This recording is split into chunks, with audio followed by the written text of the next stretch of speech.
पवार आणि बाहेरून आलेले पवार कोण या शरद पवारांच्या वक्तव्यावरून वादाला तोंड फुटलं होतं। आता अजित पवारांनी शरद पवारांच्या या वक्तव्यावर निशाणा साधलाय। आतापर्यंत सासूचा काळ बघितला, आता सुनेचा बघा असं सांगताना 40 वर्ष झाले तरी बाहेरची का, किती वर्ष झाल्यावर घरची होणार असा सवाल अजित पवारांनी विचारला। वडीलधाऱ्या लोकांनी आता नवीन काळ बघावा असा सल्ला बारामतीतल्या मेळाव्यात अजित पवारांनी दिला।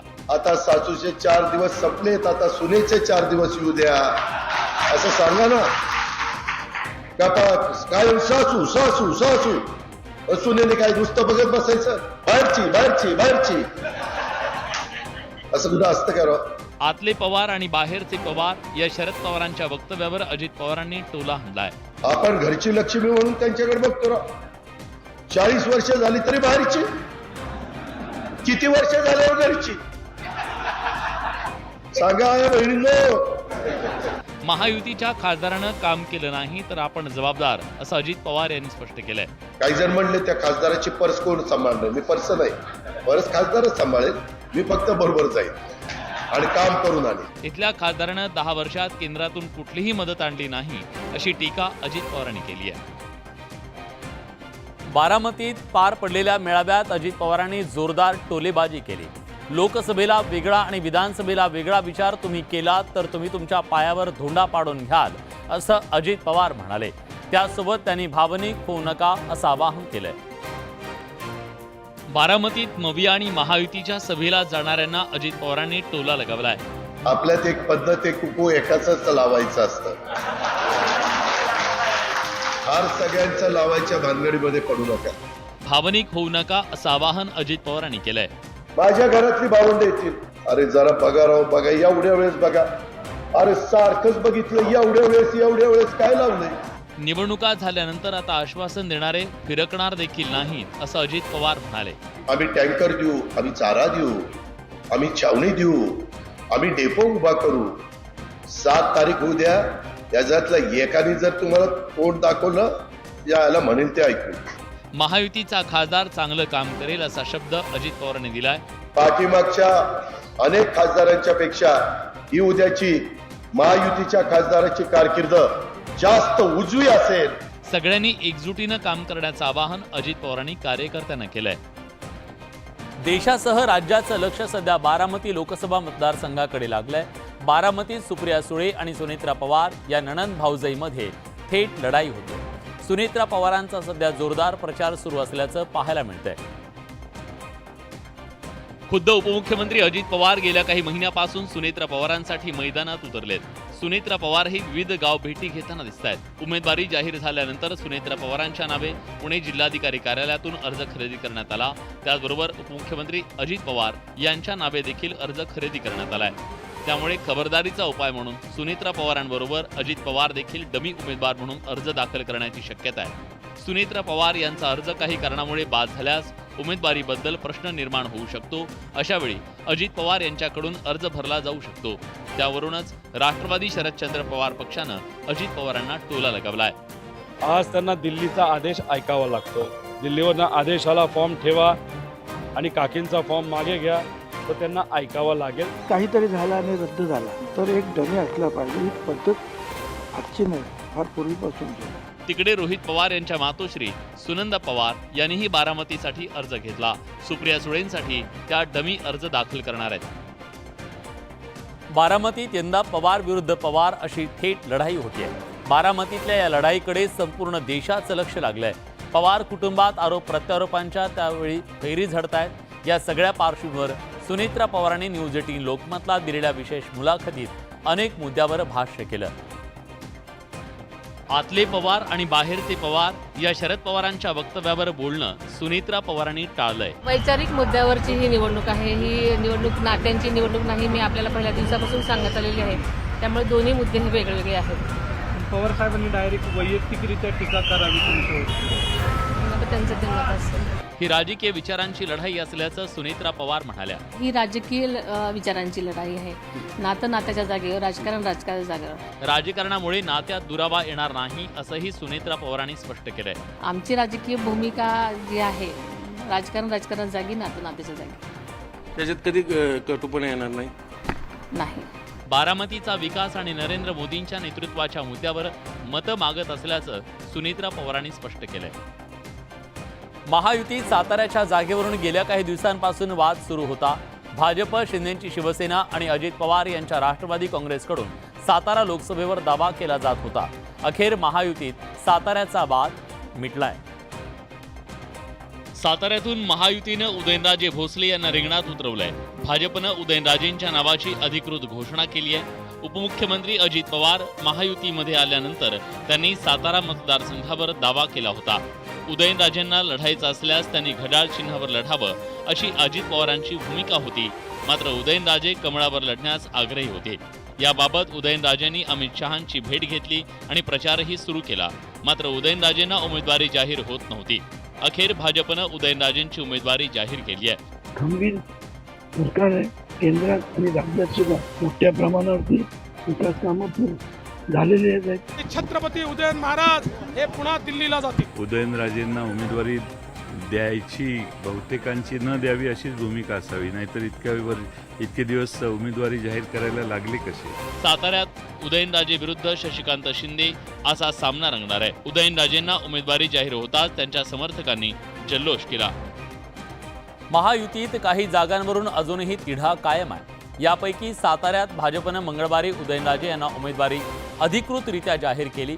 उदयनराजेंची उमेदवारी जाहीर झाली असली तरी रत्नागिरीत सिंधुदुर्गच्या जागेचं काय हा सवाल आजही अनुत्तरित आहे. उदयनराजेंच्या उमेदवारीची घोषणा थेट भाजपनं दिल्लीतून केली. असं असलं तरी भाजपनं केंद्रीय मंत्री नारायण राणे यांच्या उमेदवारीची घोषणा अजून केलेली नाही.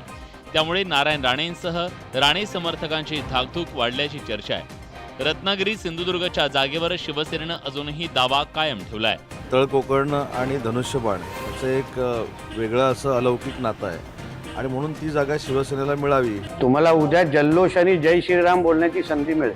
कोण यायचं त्यांनी यावं, नाचायचं तर त्यांनी नाचावं निवडणुकीमध्ये. ज्याने निवडणुकीला उभं राहण्याचं जे धारिष्य करतील त्यांनी मनामध्ये पक्क ठेवावं की आपल्याला 2.5 लाखांनी आपटायचं आहे. त्यामुळे उदयनराजेंची उमेदवारी जाहीर झाल्यानंतर भाजप नारायण राणेंची उमेदवारी जाहीर करणार की जागा शिंदेच्या शिवसेनेच्या वाट्याला जाणार हे पाहावं लागेल. लोकसभा निवडणुकीचा पहिला टप्पा अवघ्या 3 दिवसांवर आलाय. मात्र महाविकास आघाडी आणि महायुतीत काही जागांवरून अजूनही धुसफूस सुरू आहे. सांगलीच्या जागेवरून महाविकास आघाडीची डोकेदुखी वाढलेली दिसतेय. कारण सांगलीतून काँग्रेसचे इच्छुक आणि वसंतदादा पाटील यांचे नातू विशाल पाटील यांनी बंडखोरी केली आहे. विशाल पाटलांनी 2 उमेदवारी अर्ज दाखल केले. विशाल पाटील यांनी एक अपक्ष तर एक काँग्रेसकडून उमेदवारी अर्ज दाखल केलाय. आधी सांगलीतल्या गणपती मंदिरात विशाल पाटील यांनी दर्शन घेतलं. त्यानंतर ढोल ताशांच्या गजरात विशाल पाटील यांनी रॅली काढली. जेसीबीनं फुलांची उधळण करत विशाल पाटील यांचं स्वागत करण्यात आलं. या रॅलीच्या माध्यमातून विशाल पाटील यांनी एक प्रकारे शक्ती प्रदर्शन केलंय. या वसंतदादा घराने शेतकऱ्यांच्या कष्टकऱ्यांच्या मुलांना कार्यकर्त्यांना पद द्यायचं काम केलेलं आहे. आमची तीच भावना आहे की शेतकऱ्याच्या मुलांना आमदार खासदार झालं पाहिजे. विशाल पाटील यांनी बंडखोरी करत सांगलीत उमेदवारी अर्ज दाखल केला. त्यामुळे विशाल पाटील यांची बंडखोरी महाविकास आघाडीसाठी डोकेदुखी ठरणार आहे.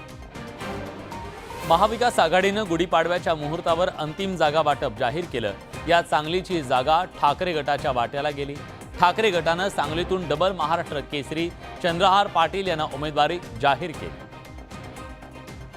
मात्र जागा वाटप जाहीर झाल्यानंतरही स्थानिक काँग्रेसचे नेते सांगलीच्या जागेसाठी आक्रमक आहेत.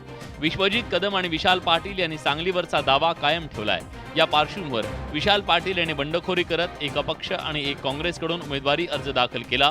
काँग्रेसचा एबी फॉर्म मिळेल अशी अपेक्षा विशाल पाटील यांच्यासह विश्वजित कदमांनी व्यक्त केली आहे. आता माघार घ्यायची ती महाविकास आघाडीने घ्यायची आणि 19 तारखेला 3 वाजेपर्यंत एबी फॉर्म काँग्रेस पक्षाचा आमच्या उमेदवारीला जोडावा. निवडणुकीच्या काळातला जेव्हा एबी फॉर्म जोडला जातो हा शेवटच्या क्षणालाही देऊ शकला जातो आणि म्हणून 19 तारखेपर्यंत 3 वाजेपर्यंत मुदत आहे. अध्यक्ष आमचे नानाभाऊ पटोले आणि आमची हीच चर्चा झाली की विशालशी अजूनही बोलू, आपण चुकीचं पाऊल उचललं जाणार नाहीची काळजी घेऊ. त्यामुळे आता विशाल पाटील आणि विश्वजित कदमांसह स्थानिक काँग्रेसच्या नेत्यांची समजूत काढण्याचं आव्हान ज्येष्ठ काँग्रेस नेत्यांसमोर आहे. सांगलीत महाविकास आघाडीला मोठा धक्का बसलाय.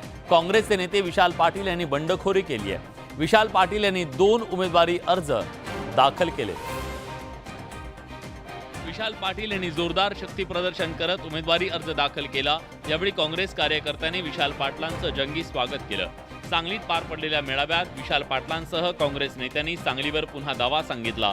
मात्र ठाकरे गट सांगलीतून माघार घ्यायला तयार नाही. वसंतदादांनी बंड केला नसता तर आज असे स्वतंत्रपणे आपल्याला कार्यक्रम घेता आले नसते.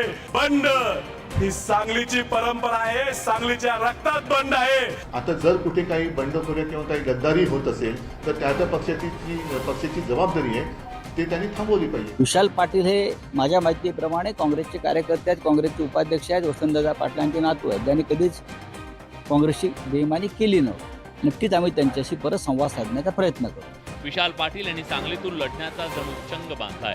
त्यांना स्थानिक काँग्रेस नेत्यांचाही पाठिंबा मिळतोय. त्यामुळे सांगलीत मवयाचे अधिकृत उमेदवार चंद्रहार पाटील यांची पुरती कोंडी होण्याची शक्यता आहे.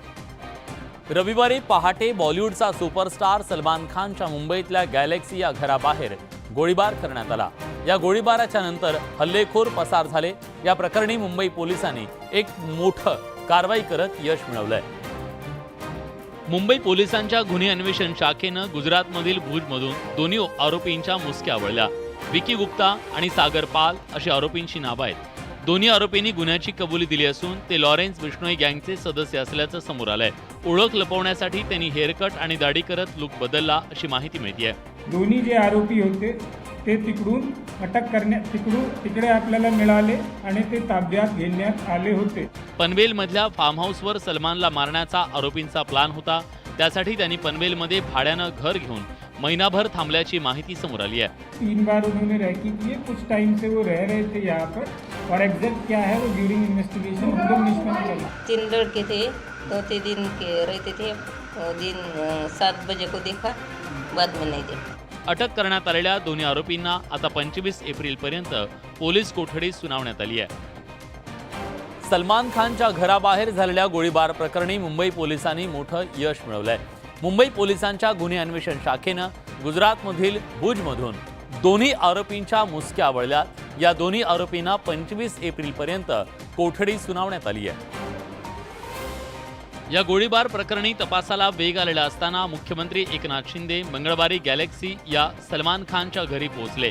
यावेळी मुख्यमंत्री एकनाथ शिंदेंनी सलमान खान आणि कुटुंबियांशी संवाद साधला. या घटनेमागे कोण आहे याची पाळमुळं खणून काढण्याचे निर्देश मुख्यमंत्री एकनाथ शिंदेंनी दिलेत. ये मुंबई पुलिस है, ये महाराष्ट्र है, या किसी की दादागिरी हम चलने नहीं देंगे. बिश्नोई गँगलाही मुख्यमंत्री एकनाथ शिंदेंनी इशारा दिलाय. इसमें अभी कोई गैंग वांग नहीं है, ये पूरा अंडरवर्ल्ड खत्म हो चुका है और ये बिश्नोई को कोई भी खत्म कर देंगे हम लोग. सलमान खान आणि त्याच्या कुटुंबियांच्या सुरक्षेची जबाबदारी सरकारची असल्याचं सुद्धा एकनाथ शिंदे म्हणाले. सलमान खानच्या नातेवाईकांना सलमानला पोलीस सुरक्षा वाढवण्याच्या सूचना पोलीस आयुक्तांना मी दिलेल्या आहेत. अटक करण्यात आलेल्या आरोपींची कसून चौकशी सुरू असल्याचंही मुख्यमंत्र्यांनी सांगितलंय. लोकसभा निवडणुकांच्या पार्श्वभूमीवर ठाकरे गटानं मशाल गीत आणि मशाल चिन्हाचं लॉन्चिंग केलंय. मशाल हुकुमशाहीला भस्म करेल असा विश्वास ठाकरेंनी व्यक्त केला. यावेळी पत्रकार परिषदेतून ठाकरेंनी सत्ताधाऱ्यांवर जोरदार निशाणा साधलाय. पंतप्रधान मोदींनी सोमवारी दिलेल्या मुलाखतीत राम मंदिराच्या मुद्द्यावरून विरोधकांवर टीका केली. या टीकेचा ठाकरेंनी समाचार घेतला. राम मंदिर निर्माणामध्ये अगदी बाबरीपासून मोदींनी तरी काय सहभाग घेतलाय. इलेक्ट्रोलर बॉन्डच्या मुद्द्यावरूनही ठाकरेंनी मोदी आणि भाजपला लक्ष केलंय. जगातला सगळ्यात मोठा घोटाळा ज्याचा सुप्रीम कोर्टामध्ये पर्दाफाश झाला नसता तर यांना हजारो कोटी रुपये कसे आणि कोणी दिले हे कळलं नसतं.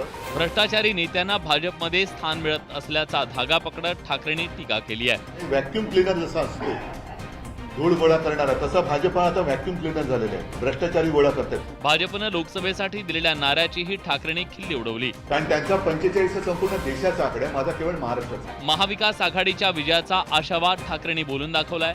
त्या बॅनरला 48 जिंकणार महाविकास आघाडी. महाविकास आघाडीचा संयुक्त वचननामा लवकरच प्रसिद्ध करणार असल्याचं ठाकरे म्हणाले. लोकसभा निवडणुकांच्या साठी प्रचाराची रणधुमाळी सुरू झाली आहे. सर्वच राजकीय पक्षांनी लोकसभेचा प्रचार सुरू केलाय. ठाकरे गटानं सुद्धा यंदा पक्षाचं नवं नाव आणि नव्या चिन्हाचं लोकसभा निवडणुकीला सामोरं जाण्याचा निर्णय घेतला. याच पार्श्वभूमीवर ठाकरे गटानं लोकसभा निवडणुकीसाठी नवं गीत लॉन्च केलंय. ठाकरे गटाकडून नवीन मशाल गीत लॉन्च करण्यात आलंय. शंखनाद होऊ दे, रणदुंदुभी वाजू दे, नाद घोष गरजू दे विशाल. दुष्ट शक्ती जाळण्या, मार्ग स्पष्ट दावण्या, भेटू दे शिवसेनेची मशाल. तसंच मशाल या चिन्हात बदल करून नवीन चिन्ह प्रसिद्ध करण्यात आलंय. ही मशाल महाराष्ट्राच्या कानाकोपऱ्यात पोहोचवणार असा विश्वास ठाकरेंनी व्यक्त केला.